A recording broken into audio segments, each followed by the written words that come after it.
Good afternoon all my friends. आज जो आपसे मैं बात करने जा रहा हूँ, मेरा लक्ष्य है उन बच्चों को संबोधित करना जो JKSSB का एग्ज़ाम अभी होने वाला है थोड़े दिनों के बाद, with regard to sub inspector police J&K। उस एग्ज़ाम को लेके मैं कुछ बातें आपसे करना चाहता हूँ। बहुत सारे बच्चे मुझे कॉल कर रहे हैं, मैसेज करते हैं जब से UPSC का सिलेबस दे दिया आपको, क्योंकि आपका जो JKSSB का सिलेबस होता था वो कोई इस लेवल का नहीं होता था। मैं मानता हूँ कि इस सिलेबस ने एक बच्चों को हिला दिया, बच्चे परेशान हो गए कि हम UPSC की तैयारी कैसे करेंगे। तो ऐसी कोई घबराने की बात नहीं है। UPSC का सिलेबस ये नहीं है कि आपका लेवल ऑफ एग्जामिनेशन UPSC होगा, ये कतई नहीं हो सकता, बिकॉज UPSC का लेवल जो है वो बहुत बड़ा होता है। But at the same time इस चैलेंज को आपको अपॉर्चुनिटी में कन्वर्ट करना है। चैलेंजेस आती रहती हैं। एक मैं पहले भी आपसे बात की थी कि आप वो बात छोड़ दीजिए, वो सोच ही छोड़ दीजिए कि जो छोटा एग्ज़ाम है जो बड़ा एग्ज़ाम है। आजकल तो जितने भी रिक्रूटमेंट एजेंसीज के एग्ज़ाम हो रहे हैं उनका कोई छोटा नहीं, कोई बड़ा लेवल नहीं। मैं आपको पिछली दफ़ा भी मैंने बताया कि आप 4th क्लास के एग्ज़ाम को ले लीजिए जो पिछले दिनों आपके JKSSB ने कंडक्ट किया। उसका जो लेवल था उसमें जो major part of the paper था ये वो था जो किसी ज़माने में KS लेवल का होता था। तो ये कहना कि UPSC का सिलेबस आ गया, आपका सिलेबस, आपका पेपर UPSC लेवल का होगा, ऐसा नहीं होगा। लेकिन एट द सेम टाइम उस चैलेंज को आप अपॉर्चुनिटी बनाइए और कुछ मेन चीज़ों के ऊपर ध्यान दीजिए और इस चीज़ को दिमाग से निकाल दीजिए, क्योंकि मैंने देखा बहुत सारे बच्चे इसी स्ट्रेस में हैं, परेशानी में हैं क्या होने वाला है। क्योंकि आपसे तो हर बच्चा ये उम्मीद कर रहा था और स्वाभाविक है, हम टीचर लोग भी ये उम्मीद कर रहे थे आपको जो पॉलिटी, इंडियन पॉलिटी है, इंडियन जोग्राफी है, इंडियन इकानमी है, करंट अफेयर्स हैं, चाहे वो नेशनल इंटरनेशनल इंपॉर्टेंस के हैं या रीजनिंग है, एप्टीट्यूड है, जोग्राफी है, बेसिक कंप्यूटर्स हैं या इंग्लिश कम्प्रीहेंशन है, इसमें से पूछा जाएगा। वाकई इसी में से पूछा जाएगा, ये मैं आज आपको बता दूं। आप जो तैयारी कर रहे हैं, आपने रीजनिंग पढ़ा, आपने एप्टीट्यूड पढ़ा, रीजनिंग एप्टीट्यूड जैसा आपने पढ़ा है आप उसको तैयारी कर लीजिए जो पढ़ा है आपने। उसके बाद जो इंग्लिश कम्प्रीहेंशन पढ़ा है, हमने जो पढ़ाया है या किसी भी टीचर ने पढ़ाया है, वो बड़ी बाखूबी करवाया। हर टीचर अपने ढंग से बाखूबी काम करवाता है, वो कर लीजिए आप। एक चीज़ आपने ध्यान में रख लीजिए, ये वाला जो फेयर साइकोसिस आपने डेवलप किया, ये जो डर की भावना आपने डेवलप की अपने आप में कि सिलेबस तो हमारा UPSC आ गया, हम तो सब इंस्पेक्टर पुलिस बनने चल रहे थे। नथिंग टू वरी, आपका पेपर उसी लेवल का होना है जो होना चाहिए। यह रिक्रूटमेंट एजेंसीज को भी मालूम है, पेपर सेटर्स को भी मालूम है। जब पेपर सेटिंग के लिए जाता है तो उनको कहा जाता है कि these are the people who are being assessed, these are the jobs for which we are going to assess the people. आपका जो एग्जाम होने वाला है वो सब इंस्पेक्टर पुलिस के लिए होने वाला है। उसमें आपको रीजनिंग आएगा, एप्टीट्यूड आएगा, इंग्लिश कम्प्रीहेंशन आएगी, इंडियन इकानमी आएगी, इंडियन पॉलिटी आएगी, इंडियन ज्योग्राफी आएगा, इंडियन हिस्ट्री आएगी।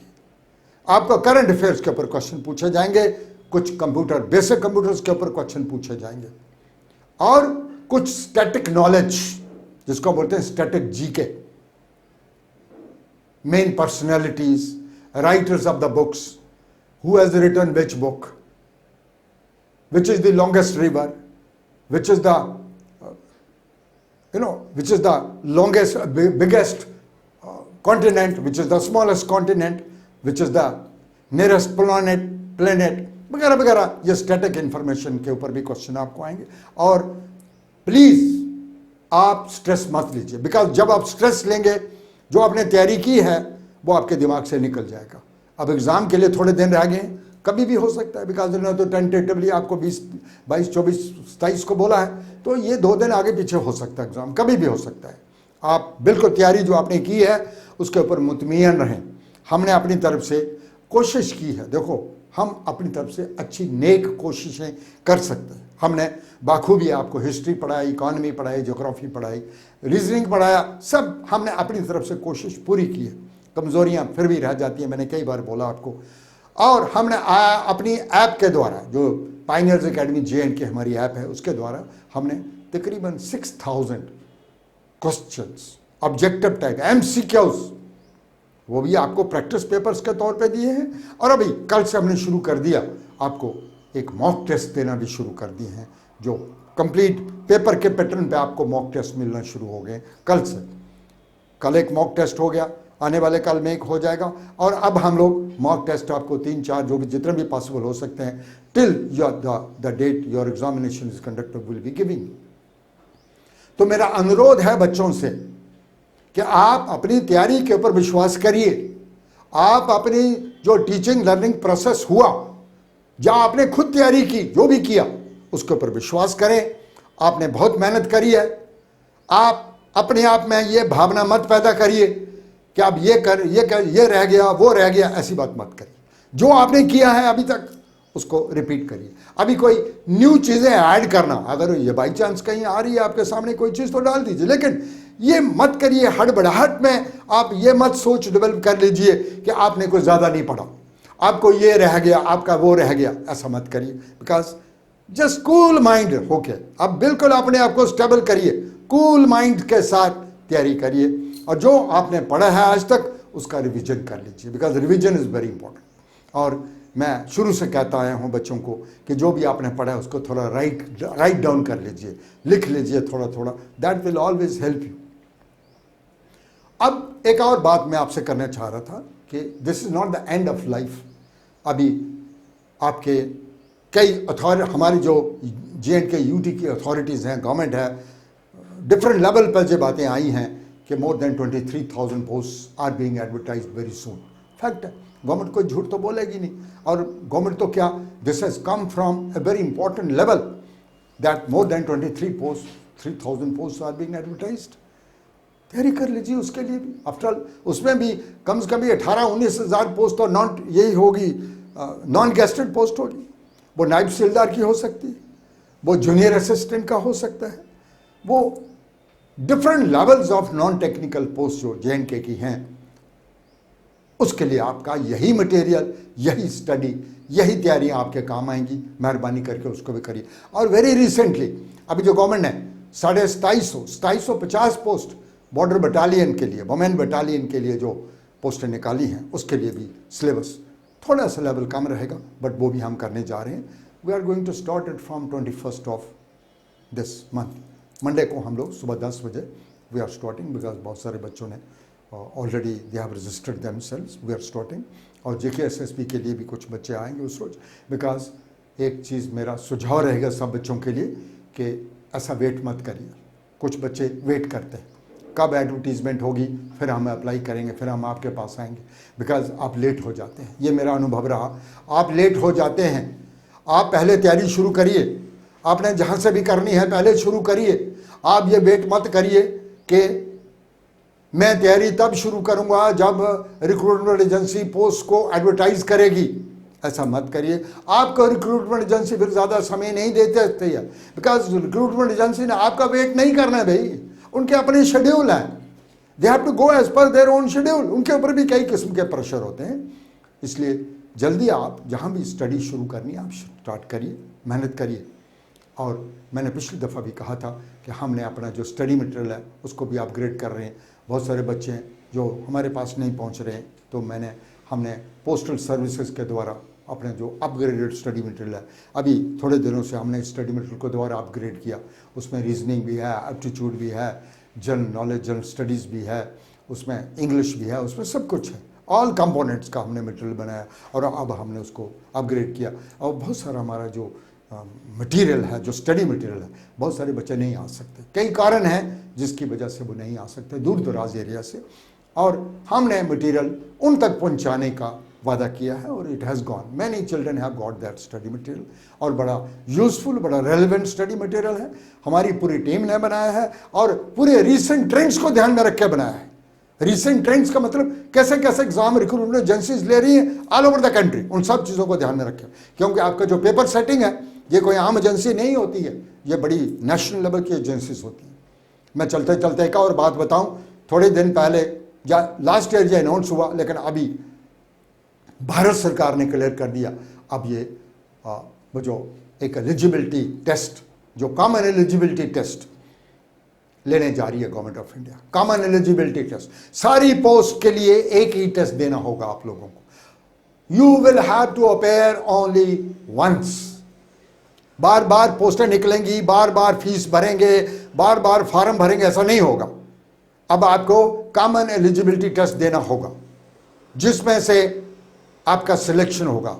जो टॉप मोस्ट लोग हैं वो एसएससी सीजीएल में चले जाएंगे, कुछ बैंक में चले जाएंगे, कुछ उसमें से नायब तहसीलदार बन जाएंगे, कुछ उसमें से जूनियर असिस्टेंट बन जाएंगे, लेकिन सिलेबस वही रहेगा। हमारा जो मेन सिलेबस रहेगा दैट इज रीजनिंग, एक बहुत ही लाभदायक कंपोनेंट है, and maths, it's a basic mathematics which is called as aptitude. This is very important. And number 3, English comprehension.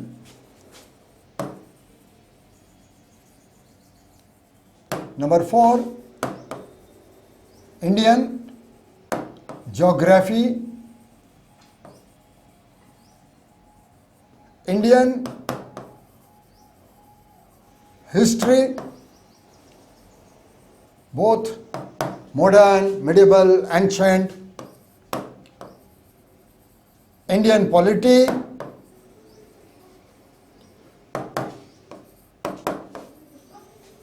Indian economy,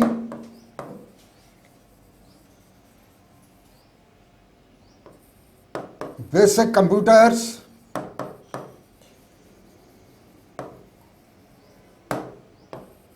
ecology and environment,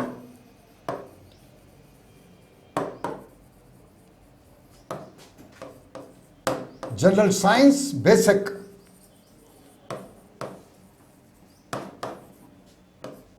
current affairs, and static GK. These are the components. आप इनको तैयारी कर लीजिए, आपके आगे जो मर्जी exam आ जाए, लेट मी टेल यू।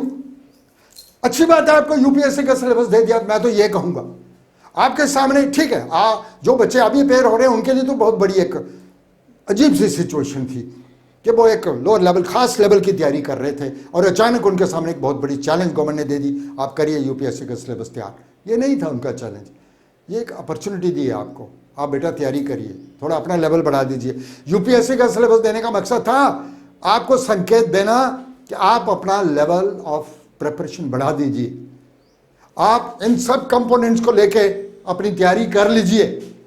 वो कॉमन एलिजिबिलिटी टेस्ट हो, जहां आपका जेके एसएसबी यूटी की जेके एसएसबी के एग्जाम्स हो, जहां आपका बैंकिंग के एग्जाम्स हो, जहां आप नायब तहसीलदार की तैयारी कर रहे हैं, जूनियर असिस्टेंट की तैयारी कर रहे हैं, इवन कश्मीर एडमिनिस्ट्रेटिव सर्विसेज की तैयारी कर रहे हैं, जिसको जेकेएएस कहा जाता है आजकल, या आप यूपीएससी की तैयारी करेंगे। यूपीएससी में क्या है, थोड़ा सा आपको डिटेल में जाना पड़ता है।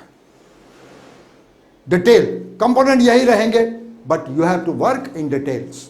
आपको ज्यादा काम करना पड़ेगा, लेकिन आप कॉमन एलिजिबिलिटी टेस्ट के लिए तैयार हो जाइए। अगर आप इन कंपोनेंट्स को तैयारी कर लेते हैं, आई एम श्योर आप कोई भी एग्जाम पास कर सकते हैं। आप एसएससी सीजीएल कर सकते हैं, बैंकिंग कर सकते हैं, जेके एसएसबी के सारे एग्जाम क्रैक कर सकते हैं। पुलिस कांस्टेबल है, पुलिस का सब इंस्पेक्टर है, क्योंकि अभी तो पोस्टें लगातार आती रहेंगी। और बेटा इंतजार मत करिए कि जब पोस्टें निकलेगी तो फिर हम पढ़ाना शुरू करेंगे, ऐसा ना करिए। आप इनको इन कंपोनेंट्स के ऊपर अपनी तैयारी शुरू कर दें। हमारे सारे पुराने बैचेस ख़त्म हो गए हैं, अब हमारा नया बैच 21 को शुरू हो रहा है, मंडे को सुबह 10 बजे, जिसमें हम लोग रीजनिंग एप्टीट्यूड से शुरू करेंगे, प्लस हम इंडियन पॉलिटी शुरू करेंगे, और उसके बाद बाकी कंपोनेंट्स स्लोली एंड ग्रेजुअली हो जाएंगे। और मैं एक बार फिर इस वीडियो के माध्यम से जो एस्पायरेंट्स हैं जेएंडके पुलिस सर्विसेज के लिए, मैं उनको एक अपील करूंगा कि अपने ऊपर विश्वास करिए, तैयारी रखिए, स्ट्रेस मत लीजिए।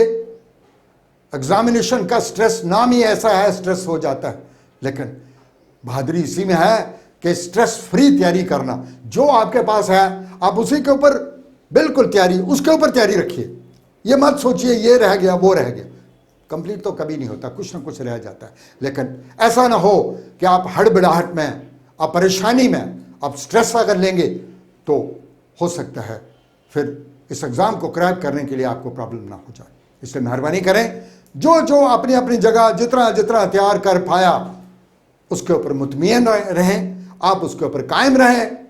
और मैं बेस्ट ऑफ लक बोलता हूँ सब बच्चों को आने वाले एग्ज़ाम के लिए कि आप सब लोग क्लियर करो, आप सब लोग कामयाब हो जाओ। और अगर आप में से कुछ नहीं कर पाए, बहुत सारी पोस्टें, हज़ारों की तादाद में पोस्टें आने वाली हैं, अगर आपने इनके ऊपर तवज्जो दिया, मुझे कोई इसमें शक नहीं है कि आने वाले कल में you will all be getting a job. Thank you very much.